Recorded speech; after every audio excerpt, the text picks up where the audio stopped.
بسم اللہ الرحمن الرحیم۔ کشمیر ڈیجیٹل کے ساتھ میں ہوں اشفاق کاظمی ایڈوکیٹ۔ آج ہمارے درمیان ایک جانی مانی شخصیت سابق ایڈوکیٹ جنرل آزاد جموں کشمیر اور ممبر سینٹرل ایگزیکٹو کمیٹی مسلم نون آزاد کشمیر راجہ ابرار ایڈوکیٹ موجود ہیں۔ ان سے ہم آزاد کشمیر میں جو اس وقت جوائنٹ ایکشن کمیٹی نے ایک ڈیڈ لائن دی ہوئی ہے مہاجرین کی سیٹوں کے ختم کرنے کے حوالے سے اور دیگر امور پہ بھی ان سے ہم ان کی قانونی اور گرارہ کو جو جانیں گے۔ راجہ ابرار صاحب، جوائنٹ ایکشن کمیٹی نے ایک بڑی احتجاجی تحریک کا اعلان کیا ہے اور 29 ستمبر کو انہوں نے ڈیڈ لائن دی ہے کہ اس سے پہلے جو ہے مہاجرین کی جو مقیم پاکستان ہیں ان کی سیٹیں جو آزاد کشمیر پارلیمنٹ میں ہیں اسمبلی میں ان کو ختم کیا جائے۔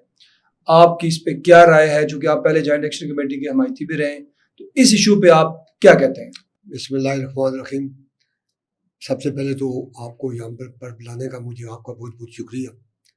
اس پہ جو میری کنسیڈرڈ اوپینین ہے، پہلی بات یہ ہے کہ جوائنٹ ایکشن کمیٹی کا یہ مینڈیٹ نہیں ہے، پولیٹیکل مینڈیٹ نہیں ہے۔ ان کا مفاداتی مینڈیٹ تو ہے، مفاداتی مینڈیٹ پہ تو وہ بات کر سکتے ہیں، لیکن وہ کوئی پولیٹیکل پارٹی نہیں ہے۔ ان کا یہ مینڈیٹ نہیں ہے کہ وہ کوئی پولیٹیکل بات کرے۔ یہ پیورلی ایک آئینی مسئلہ ہے اور آئینی سے بھی بڑھ کر یہ مسئلہ کشمیر سے منسلک مسئلہ ہے۔ یہ جو مہاجرین کی سیٹیں ہیں، اس کا مسئلہ کشمیر سے بڑا گہرا تعلق ہے۔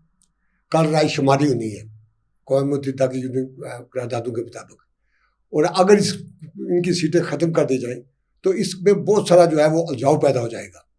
یہ مہاجرین جو ہے وہ رائے شماری میں ووٹ دینے سے جو ہے وہ مانے ہو جائیں گے، اس لیے کہ اس وقت پھر نئی ووٹر لسٹیں بننی، پھر یہ نئے جھگڑے پیدا ہو جائیں گے کہ کیا یہ مہاجر ہیں یا نہیں ہیں، کیا یہ جموں کشمیر سے ہیں یا نہیں ہیں، کیا یہ ووٹر ہیں یا نہیں ہیں۔ یہ بڑے جھگڑے کھڑے ہو جائیں گے۔ پہلے بھی انڈیا نے اس طرح چھوٹی چھوٹی باتوں کا سہارا لے کے مسئلہ کشمیر کو بہت پرولانگ کیا، اقوام متحدہ کی قراردادوں پہ عمل نہیں ہونے دیا، آج تک وہ مسئلہ لٹکا ہوا ہے۔ یہ پھر مسئلہ کشمیر کو لٹکانے کی بات ہے۔ تو میرے خیال میں اگر اس نقطہ نگاہ سے دیکھا جائے تو جوائنٹ ایکشن کمیٹی کا یہ جو مطالبہ ہے یہ بالکل غلط ہے، مسئلہ کشمیر کی روح کے اگینسٹ ہے، اقوام متحدہ کی قراردادوں کے اگینسٹ ہے اور ہمارے کشمیریوں کے مفاد کے اگینسٹ ہے۔ اچھا ابرار صاحب، ان کا موقف یہ ہے کہ آپ ان کو جو ہمارے آزاد کشمیر کے وسائل کے اوپر یہ لوگ قابض ہیں، آزاد کشمیر میں یہ لوگ ٹیکس نہیں دیتے، ان کا یہاں پہ اور کوئی سٹیک نہیں ہے، اور یہ ایک بلیک میلنگ کے طور پر یہ سیٹیں استعمال ہوتی ہیں۔ بات یہ کہ جب تک مسئلہ کشمیر ہے یہ چلے گا۔ بات یہ ہے کہ وہ اسٹیٹ سبجیکٹ ہے، وہ مسئلہ کشمیر میں فریق ہے، مہاجر ہیں، پاکستان میں مقیم ہو گئے مہاجر ہیں، وہ انہوں نے ووٹ دینا ہے۔ رائے شماری جب ہوگی تو وہ ان کا ووٹ ہونا ہے۔ آپ دیکھیں انگلینڈ میں جو ہے یہ جو ریفرینڈم ہوا اسکاٹ لینڈ کا، 50,000 ووٹوں سے اسکاٹ لینڈ ہار گیا۔ 50,000 ووٹ اس کو کم پڑے، تھوڑے سے ووٹ ہیں 50,000، تو یہ لاکھوں ووٹ جو ہے وہ ہم ان کو کس طرح قربان کر سکتے ہیں کہ جب رائے شماری ہوگی یہ ووٹ ایسا کیا نہیں جا سکتا کہ ان کو رائے شماری کے حوالے سے تو ان کا رائٹ ریزرو رکھا جائے، اور باقی جو یہاں پہ ان کی نمائندگی ہے جو آزاد کشمیر اسمبلی میں یہ لوگ سارے وزیر بن جاتے ہیں، سارے آ کے یہاں پہ ایم ایل اے بن جاتے ہیں، پھر جو ووٹوں کی جو بندر بانٹ ہوتی ہے جب نیا قائد ایوان چننا ہوتا ہے اس پہ یہ لوگ ان کے حوالے سے ان کی رائے یہ ہے کہ یہ لوگ بلیک میلنگ کرتے ہیں، تو اس کو کسی اور طریقے سے ٹیکل نہیں کیا جا سکتا؟ بالکل اس کو کسی اور طریقے سے ٹیکل نہیں کیا جا سکتا۔ میں نے جیسے کہ پہلے آپ کو سے گزارش کی کہ اگر ان کو ہم ڈیفر کرتے ہیں تو کل پھر یہ جھگڑا کھڑا ہو جائے گا، ایک نیا جھگڑا کھڑا ہو جائے گا کہ یہ مہاجر ہیں یا نہیں ہیں، یہ جموں کشمیر کے باشندے ہیں یا نہیں ہیں، یہ اسٹیٹ سبجیکٹ ہیں یا نہیں ہیں، تو ان کے لیے ووٹر لسٹیں کیسے بنیں گی؟ ابرار صاحب، ایک اور چیز ہے نا، جو اس وقت اراکین اسمبلی ہیں ہماری، جو اسمبلی میں مہاجرین کے نمائندگان کے طور پر جو الیکشن لڑ کے آتے ہیں، جیت کے آتے ہیں، اکثریت کے حوالے سے تو یہ کورٹ سے ثابت ہوتا ہے کہ وہ ان کا تو اسٹیٹ سبجیکٹ ہی جعلی ہے اور وہ تو مہاجر ہیں ہی نہیں ہے، اور کوئی امرتسر کا ہے، کوئی کہاں کا ہے، کوئی کہاں کا۔ نہیں دیکھیں، یہ بھی تو ایک ایلیمنٹ ہے۔ اگر کچھ لوگوں نے جعلی اسٹیٹ سبجیکٹ بنائے ہوئے ہیں یا غلط ووٹ اندراج کرائے ہوئے ہیں، تو جب یہ ایم ایل اے آپس میں یہ الیکشن لڑتے ہیں تو ان کو پوائنٹ آؤٹ کرتے ہیں۔ ووٹر لسٹوں میں جو ہے وہ کون چھانٹ ہوتی رہتی ہے، درستی بھی ہوتی رہتی ہے، غلطی بھی ہوتی رہتی ہے، وہ غلطی کا ازالہ بھی ہوتا رہتا ہے، تو یہ چھانٹ پھٹک کے یہ صحیح جو لوگ ہیں وہی بالآخر رہ جاتے ہیں کہ یہ مہاجر ہیں۔ تو اس کے بارے میں تو یہ چلتا رہتا ہے، یہ آج وہ تو ہر جگہ چلتا ہے یہ کہ ووٹر لسٹوں میں چھوٹی موٹی گڑبڑ ہوتی ہے۔ اچھا دیکھیں، جوائنٹ ایکشن کمیٹی نے بڑی کامیابی حاصل کی، آٹے کی تحریک تھی، بجلی کی تحریک تھی، ان کے بقول تشخص کی بھی تحریک تھی، آپ نے بھی بڑا ان کا ساتھ دیا۔ اس اسپیشل جو ابھی انہوں نے ایک شروع کر دیا ہے احتجاج اور ایک بڑی انہوں نے کمپین شروع کی ہے، آپ راجہ ابرار ایڈوکیٹ جو ایک بڑی نامی گرامی شخصیت بھی ہیں، آپ نے سابق الیکشن بھی لڑا ہے نون لیگ کا، آئندہ کے لیے بھی آپ امیدوار ہیں، آپ ان کا ساتھ دیں گے اس والے سے؟ بالکل ان کا میں احتجاج میں ساتھ دیں گے، ان کے ساتھ کھڑے ہوں گے؟ میں بالکل ان کا اس بارے میں ان کے ساتھ نہیں دے سکتا، اس لیے نہیں دے سکتا کہ یہ عام بات نہیں ہے، یہ مسئلہ کشمیر سے منسلک بات ہے، یہ مسئلہ کشمیر کو زک بچانے کی بات ہے کہ ان کی سیٹیں ختم کرنی، تو مسئلہ کشمیر کو تو ہر چیز پہ پرائرٹی حاصل ہے، اس پہ تو کوئی جو ہے وہ کمپرومائز نہیں ہو سکتا۔ آپ کی جماعت کا جو موقف ہے وہ بھی ابھی تک کوئی واضح نہیں ہو سکا، کیونکہ جب فاروق قادر صاحب نے تو اس والے سے اسمبلی میں جو تقریر کی بڑی انہوں نے جاندار بات کی، لیکن اوور آل آپ کی جماعت سے کوئی مشترکہ اعلامیہ جاری نہیں ہوا اس والے سے۔ میں اس بارے میں جب یہ ہمارا سینٹرل ایگزیکٹو کا اجلاس ہوگا میں جماعت کی توجہ دلاؤں گا بھی اور اس پہ بات بھی ہوگی، لیکن ہماری جماعت کا موقف اس بارے میں بحیثیت ممبر سینٹرل ایگزیکٹو یہ کہہ رہا ہوں دو ٹوک اور واضح ہے کہ ان کی سیٹیں ختم نہیں کی جا سکتی۔ اچھا یہ بتائیں کہ جو 29 ستمبر کی انہوں نے ڈیڈ لائن دے دی کہ 29 ستمبر تک اگر ہمارے یہ مطالبات پورے نہ ہوئے اور یہ مہاجرین کی نشستوں کا خاتمہ نہیں ہوا تو اس کے بعد وہ ایک طویل مدت کا بھی احتجاج کر سکتے ہیں اور ایجیٹیشن پہ جا سکتے ہیں۔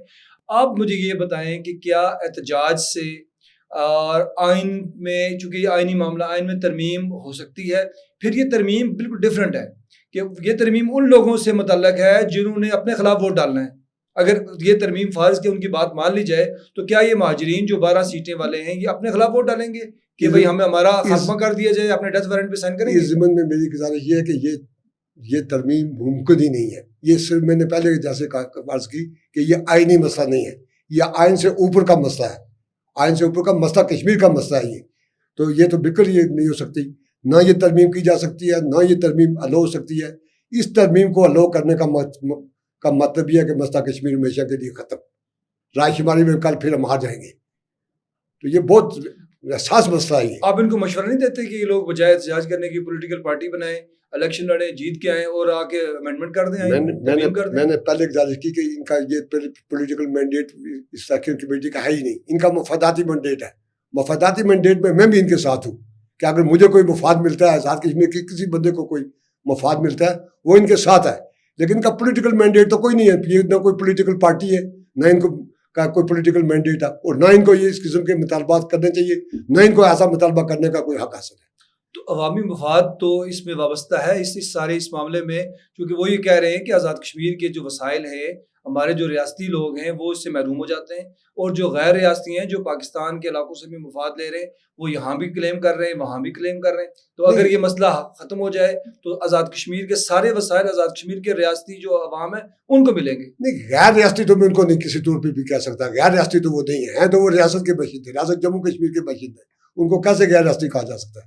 غیر ریاستی تو وہ ہے نہیں، ہیں تو وہ یہ اور بات ہے کہ وہ پاکستان میں سیٹل ہو گئے ہیں جا کے، غیر ریاستی وہاں تو پورے حقوق مل رہے ہیں ان کو نا، وہاں پہ وہاں دیکھیں نا جو سیوک بہت سارے کشمیریوں کو دیگر جگہوں پہ بھی حقوق مل رہے ہیں، لیکن وہ یہ تو نہیں جو ان کے ریاستی مفادات ہیں یا جو ریاستی حقوق ہیں وہ ختم ہو گئے یا ختم کیے جا سکتے ہیں، ریاستی حقوق تو ان کے ختم نہیں کیے جا سکتے۔ جو 25% کوٹا ہے، اور اگر مہاجرین 89 کو ملا دیا جائے تو 31 یعنی کہ 31% کوٹا بنتا ہے ملازمتوں میں۔ پہلی بات تو یہ اس حوالے سے بھی آپ ذرا بتائیں کہ پہلی بات کوٹے کے بارے میں میری اسٹرکٹ ویو یہ ہے کہ یہ کوٹا ہے ہی غلط، کوٹا جو ہے یہ خلاف شرع، خلاف لا ہے، خلاف آئین ہے، خلاف قانون ہے، میرٹ کے خلاف ہے، میں کوٹے کے خلاف ہوں، اوپن میرٹ پہ کریں، اوپن میرٹ پہ کریں۔ ریفیوجیز کی میں بات کر رہا ہوں، نہیں ریفیوجی بھی آئے اوپن میرٹ میں آئے، وہ بھی اوپن میرٹ میں آئے، میں کوٹے کے خلاف ہوں، یعنی کہ آپ میں آزاد کشمیر میں بھی کوٹے کے خلاف ہوں، یہ ڈسٹرکٹ وائز کوٹا ہمارا یہاں، میں مہاجرین کے کوٹے کے بھی خلاف ہوں جو وہاں کوٹا ہے اوپن میرٹ ہے۔ یعنی آپ یہ کہہ رہے ہیں کہ جو اس حوالے سے آپ جوائنٹ ایکشن کمیٹی کی اس موقف کی حمایت کرتے ہیں کہ ان کا کوٹا ختم ہو جانا چاہیے؟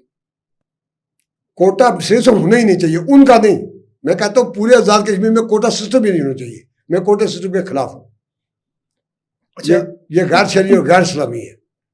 اور اب اگر فرض کریں کہ جس طرح انہوں نے جوائنٹ ایکشن نے جو پہلے اپنا احتجاج کیا اور اس پورے آزاد کشمیر کے عوام نے بھی ساتھ دیا، پھر انہوں نے اپنے مطالبات منوائے، پھر دوسرے فیز میں انہوں نے احتجاج کیا، اپنے مطالبات منوا لیے، اس دفعہ وہ جو تیاری بھی کر رہے ہیں، ان کا 2-3 ماہ سے انہوں نے اس پہ اپنا ایک تحریک جاری کی ہوئی ہے، تو آپ کیا سمجھتے ہیں کہ ان کو ناکامی ہوگی اس میں، یا اگر کامیابی کے کتنے % چانسز ہیں ان کے حوالے سے، اس پہ تھوڑا سا آپ بتائیں۔ بات یہ ہے جی کہ میں عوام آزاد کشمیر کے لوگوں سے یہ اپیل کروں گا آپ کی وساطت سے کہ وہ مسئلہ کشمیر کے مسئلے پر اس مسئلے پر ان کا ساتھ نہ دیں. کوئی مفاداتی مسئلہ بے شک دیں لیکن اس مسئلے پر وہ ان کا ساتھ نہ دیں. میں آزاد کشمیر کے لوگوں سے یہ کہوں گا یہ ناممکن ہے، نہ ہو سکتا ہے، یہ ممکن ہی نہیں ہے. جب تک یہ اس کا مطلب یہ ہے کہ مسئلہ کشمیر کو پھر ختم کرنا ہے، رائے شماری کے معاملات کو پھر ختم کرنا ہے. جب تک رائے شماری نہیں ہو جاتی معاملہ ایز اٹ از رہنا چاہیے. جس طرح میں اس حوالے سے انڈیا کی جو ابھی جو انہوں نے حالیہ ایک اقدام کیا 370 اور 35A کو جو انہوں نے ختم کیا وہ ٹوٹلی یوزر پر ہو گئی. پتہ نہیں ان کا کان مشیر تھا انڈیا کا جس نے ان کو مشورہ دیا کہ اس کو ضم کر لو. کوئی ان کو ضم کرنے کا اختیار نہیں ہے. پہلے بھی وہ یوزر پر تھے لیکن under the cover of United Nation تھے. اس ریزولوشن کی کور ان کو حاصل تھی. چلے وہ پرولانگ کر رہے تھے، غلط کر رہے تھے لیکن کور ان کو حاصل تھی. لیکن جب انہوں نے یہ 35A اور 370 ختم کیا تو وہ ٹوٹلی یوزر پر ہو گئے، ٹوٹلی وہ انلیگل آکوپینٹ ہو گئے ہیں وہ. اور اب وہ انڈیا کے پاس اس بات کا کوئی جواب نہیں ہے. ان کا قبضہ کشمیر پہ جو ہے وہ برقرار رکھنے کا کوئی جواز نہیں ہے. پہلے ان کے پاس جواز تھا کہ ہم جو ہے وہ اقوام متحدہ کی قراردادوں کے مطابق اس پہ قابض ہیں. اب ان کے پاس کیا جواز ہے؟ وہ تو انلیگل آکوپینٹ ہے. اچھا برار صاحب ایک اور چیز ہے، ابھی جو تازہ ترین جو اطلاعات آ رہی ہیں جو ہے انڈیا دوبارہ سے اگریشن کرنے جا رہا ہے اور ہماری LOC کے حالات بھی اتنے اچھے نہیں ہیں اور اس کے ساتھ ساتھ عوام جو ہے وہ اس مسئلے پہ بھی بہت زیادہ چارج بھی ہے، موٹیویٹڈ بھی ہے جو جوائنٹ ایکشن کمیٹی کا. آپ میری اس پہ آپ مجھے بتائیں کہ یہ زیادہ آگے حالات خراب نہیں ہو جائیں گے کہ ایک طرف انڈیا کر رہا ہے اور اٹیک کی چکر میں ہے اور وہ اس نے جیسے پہلے ان کو شرمندگی ہوئی دوبارہ بھی شرمندگی ہوگی لیکن وہ اٹیک تو کرنے والا ہے.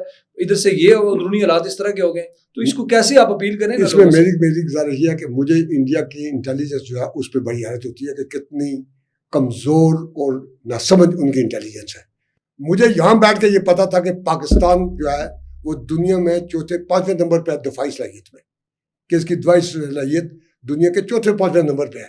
انڈیا فار بیہائنڈ ہے، ہم سے بہت پیچھے ہے دفاعی صلاحیت میں. لیکن اس کے باوجود اس نے غلطی کی اور اس نے غلطی کی اور اس نے پھر خمیازہ بھگتا. 3 گھنٹے تو وہ ٹھہر نہیں سکا پاکستان کے سامنے، صرف 3 گھنٹے ہم نے جنگ کی اور 3 گھنٹے میں وہ لیٹ گیا اور اس نے جا کے امریکہ کے پاس کار لگائی کہ مجھے بچاؤ. تو اب میرا پہلا تو میرا خیال یہ ہے کہ انڈیا نے اگر کوئی سبق سیکھا ہے تو وہ غلطی کرے گا نہیں. لیکن اگر خدا نہ خواستہ اس نے غلطی کی تو پہلے سے زیادہ جو ہے وہ اس کی جو صورتحال ہے وہ خراب ہوگی.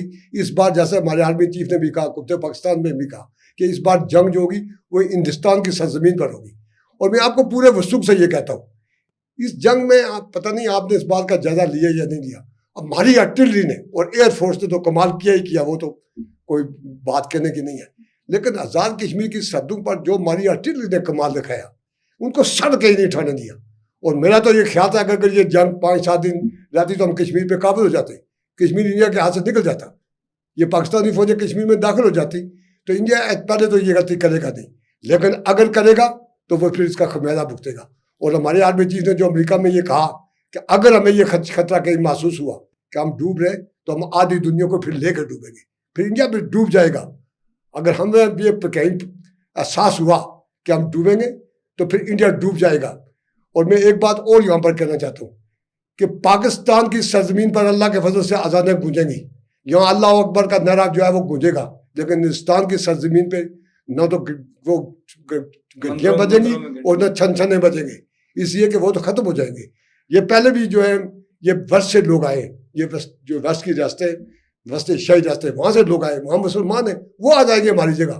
ہم تو شہید ہو جائیں گے، جنت میں چلے جائیں گے. بہت شکریہ، وہ آ جائیں گے. بہت شکریہ رائے برار صاحب. انڈیا مٹ جائے گا دنیا سے. بڑی دلچسپ گفتگو جاری تھی، ہمارے پاس چونکہ وقت کی کمی ہے، انشاءاللہ دوبارہ ان کو زحمت دیں گے. رائے برار صاحب کا بہت شکریہ.